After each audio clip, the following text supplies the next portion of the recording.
Yesterday we see the two parameters of covalent bond. That is the first one is the bond angle and second one is the second one is the order of the bond. Now here see bond length, that is the third parameter of the covalent bond. Now in bond length, what we expect? Now the bond length is nothing but it is the internuclear distance between the two atoms in the diatomic molecule. Now this is the internuclear distance. But the atoms when form molecules, they overlap with each other in this way, and this is then the internuclear distance if the molecule is diatomic. So bond length is defined as the equilibrium distance between the nuclei, these are the nuclei, of two atoms which are covalently bonded in a molecule is called as the bond length. So the equilibrium distance between the two nuclei of the two atoms which are covalently bonded in the molecule is called as the bond length. Remember that. You must write the definition when there is a short note or any question on the parameters of the covalent bond. Now, as the size of the atom increases,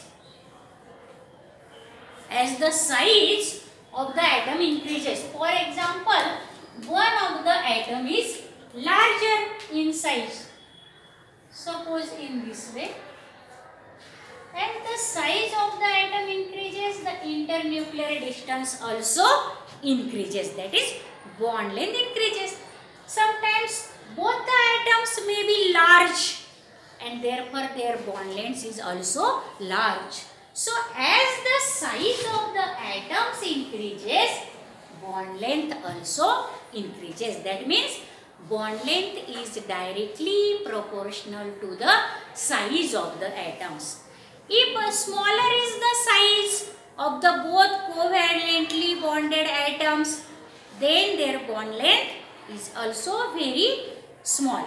And small bond length have large strength. That means their attractive forces, as the atoms are close to each other, their bond length is small. So the atoms are very close to each other. So to break that bonds, large amount of energy is required, because due to the attractive forces, the atoms not easily separated from each other as their bond length is short. But if the bond length is large, their attractive forces are smaller as compared, and therefore to break the large bond, very less amount of energy is required. So the bond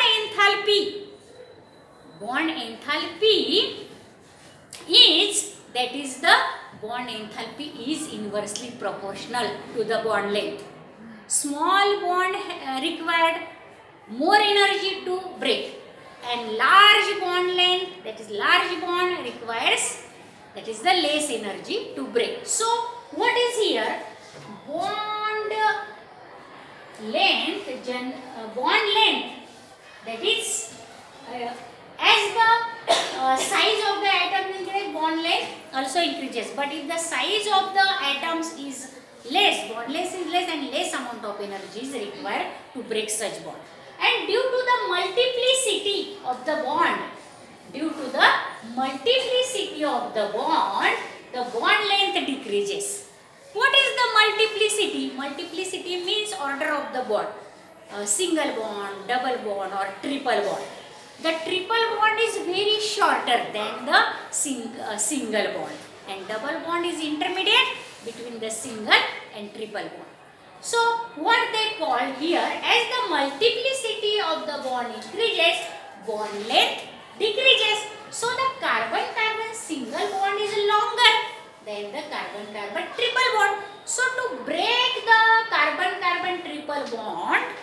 large amount of energy is required, bond enthalpy is required. Now these bond lengths are generally measured in picometer or angstrom units. Now 1 picometer is equal to about 1 into 10 raised to minus 12 meter. Very small unit, because we cannot see the atoms by our naked eyes. For to see the atoms, we require the electronic microscope. So their bond length is also very short, and bond lengths are not measured into the very large units such as meter. So small unit meter and angstroms are used for the measurement of the bond length. Now bond order. Bond order means number of bonds present between the two atoms. So the bond order is equal to the number of bonds between the two atoms in the molecule. For example, hydrogen molecule have bond order 1 because there is only one bond between the two hydrogen atoms. The bond order of oxygen molecule is 2 because in oxygen molecule there is the double bond. And the bond order of nitrogen molecule is 3 because in nitrogen there is the triple bond. That is the fourth parameter of the covalent bond. Now as the bond order increases, bond enthalpy also increases. I already told you that if the triple bond is there, large amount of energy is required to break. That means large bond enthalpy. Therefore, as the bond order increases, bond enthalpy, that is energy, also increases. Remember that such type of knowledge or such type of this information is very useful for the MCQ pattern question, multiple choice question in JEE, in CET, or in that is the NEET also. So this is very important topic. As bond order increases, bond enthalpy also increases. But bond length decreases because the triple bond is shorter than the double bond, and double bond is shorter than the single bond. That means single bond are larger. So a very less amount of bond enthalpy is required to break the single bond. But as the bond multiplicity increases, the bond length decreases and bond enthalpy increases. Remember that. That is very important. Because the bond order increases because the stability of the molecule is also there. But if there is the increase in the bond order, the stability of the molecule also increases because the bond is stronger bond. And so that is the stable molecule. Remember that also. Now come to the next parameter, that is the polarity of the covalent bond. Polarity of the covalent bond.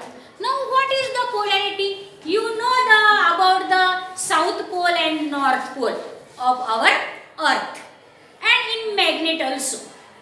Now you know that these two poles are opposite poles. That is similar into the polar molecules also. In polar molecules there are two poles, but these poles are positive pole and negative pole.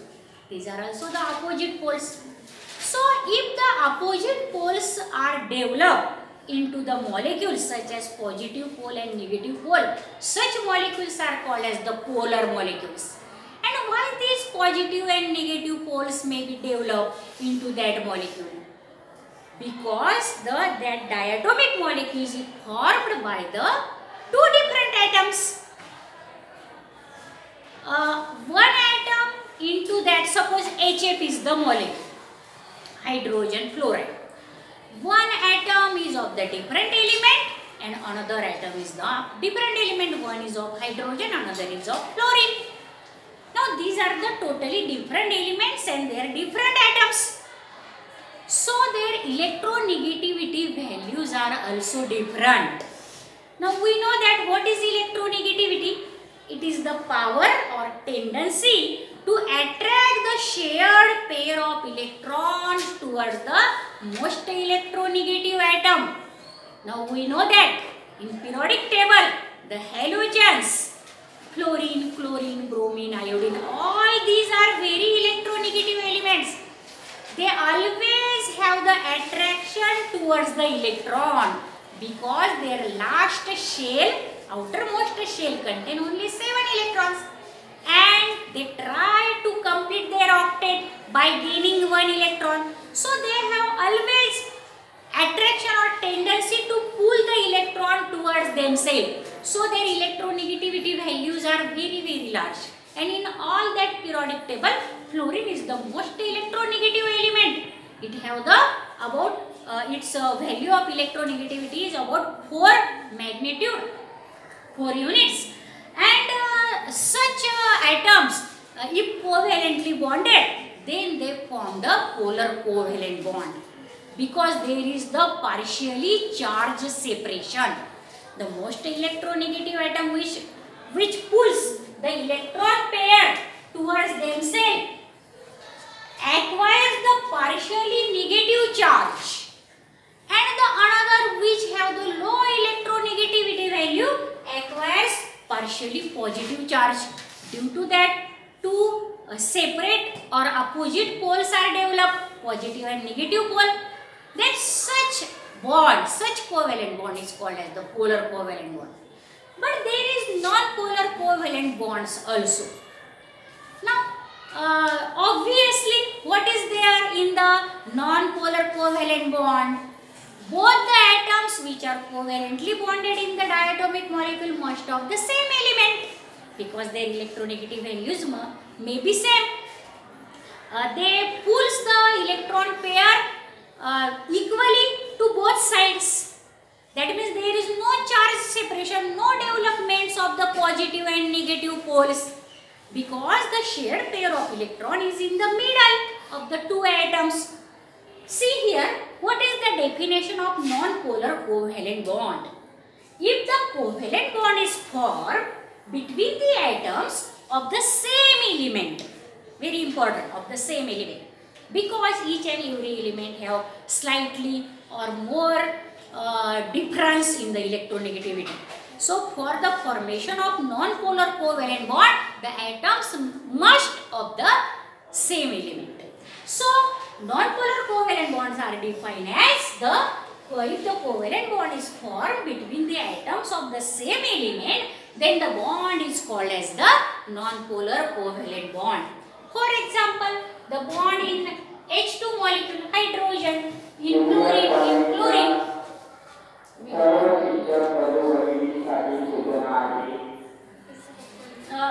आपल्या विद्यार्थ्यांना मानव विकास व Ahilyabai होळकरची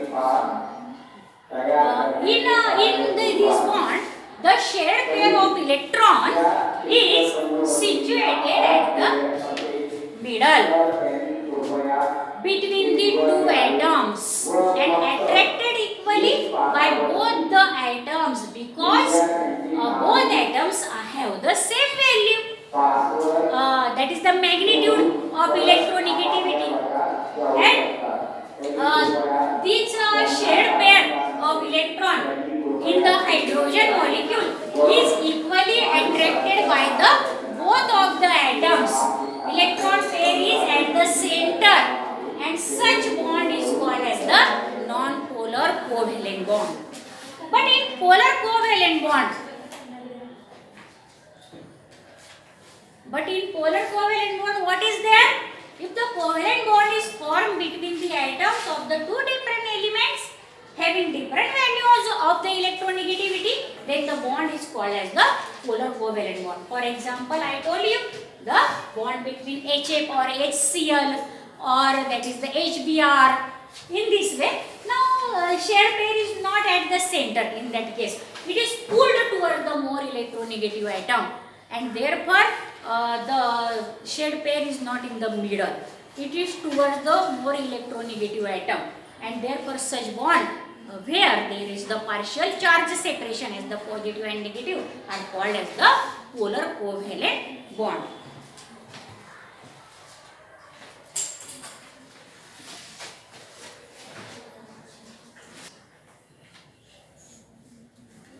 Now come to the sixth parameter of covalent bond. This is also very important parameter of the covalent bond, that is the dipole moment. If the molecule is polar, then there is the dipole moment in that molecules. Now see how the dipole moment is measured, what is the unit of the dipole moment and how it is indicated. Now what is the definition of the dipole moment?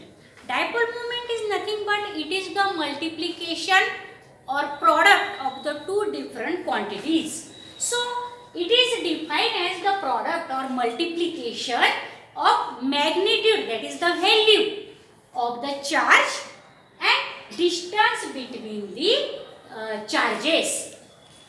That is the distance between the centers of positive and negative charges. Now the distance between the charge separation is denoted by small r, and the charge, that is the magnitude of the charge is shown by the capital Q, and charge is measured in coulomb and distance in picometer or angstrom, you know that. Now see, this dipole moment is denoted by mu. So mu is equal to, that dipole moment is equal to Q into R, that is the charge into distance of separation. The unit of dipole moment is dBi and denoted as capital D. Then what is the relation between dBi and coulomb meter? What coulomb meter is the unit of the, that is dipole moment, because charge is measured in coulomb and distance in meter. So the coulomb meter is the unit of, that is the dipole moment. But this coulomb meter is denoted by dBi. So 1 dBi is equal to 3.33 564 into 10 raised to minus 30 coulomb meter. So this is the relation between the unit of dipole moment dBi and coulomb meter. Now dipole moment is the vector quantity. You know that the vector quantity in physics. Dipole moment is the vector quantity and represented by the small arrow with tail on the positive center and head pointing towards the negative center. For example, see in the HF molecule. Now this is the crossed arrow. Now this is tail, this is head. Head is pointed toward the more electronegative atom and tail is pointed to the less electronegative atom. So the more electronegative atom acquires partial negative charge and less electronegative atom acquires partial positive charge. Partial means not complete, that is the half in this way. Now that is the dipole moment of this HF molecule is about 1.91 dBi, the value of the dipole moment of HF in the HF. The crossed arrow indicates the direction of the electron shift toward the more electronegative atom. Now this, that is this crossed arrow indicated to the more electronegative atom where the electrons are shifted due to the more electronegativity value. Now these are the about the diatomic molecules. Now in polyatomic molecules, how we can calculate the dipole moment? So the dipole moment in polyatomic means more than 2 atoms are present in the molecule. There may be 3, 4. Such molecules are called as the polyatomic molecules, which contain more than 2 atoms. So this dipole moment of polyatomic molecules is nothing but it is defined as the vector sum, that is summation of the vector quantity.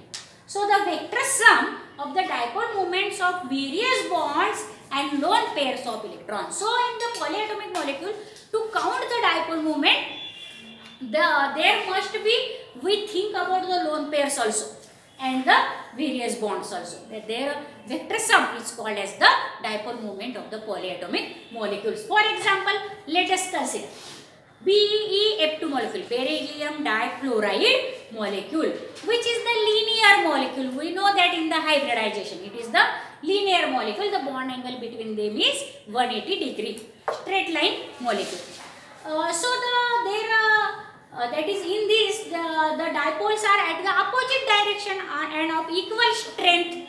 So these are the dipole of the two bonds. They are at the opposite direction. So if we do the vector sum of such dipole moments, it definitely comes 0. because they are of the equal strength and to the opposite direction. So the dipole moment of BF2 molecule is 0. Vector sum is, that is the sum of the vectors. Here sum of the vector is 0. So the dipole moment of polyatomic, now this is polyatomic molecule because contain 3 atoms, more than 2 atoms. Now consider the another example of BF3 molecule. It is also polyatomic molecule because it contains 4 atoms, 1 of boron and 3 of fluorine. So this is the angular molecule. We know that. That is a trigonal shape. And the bond angle between the FBF is the 120 degree.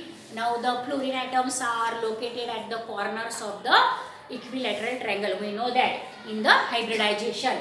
So the BF3 molecule is the angular molecule. The bond angle is 120 degree and it is the symmetrical molecule again. Now see, this is the boron trifluoride molecule. These are the vectors pointing towards the more electronegative fluorine atoms. Now if we do the summation of this bond and this bond, now they are opposite direction and of equal strength because all the 3 bonds are equal. So their net dipole moment must be 0. Or if we do this and this, that is the summation of these 2 bonds, there is also 0. So in BF3 molecule also the that is dipole moment is 0. But there are some molecules which have some quantity other than 0. And that molecules are such as ammonia, then water molecule in which there are the lone pairs. Now let us see what is into that about the dipole moment.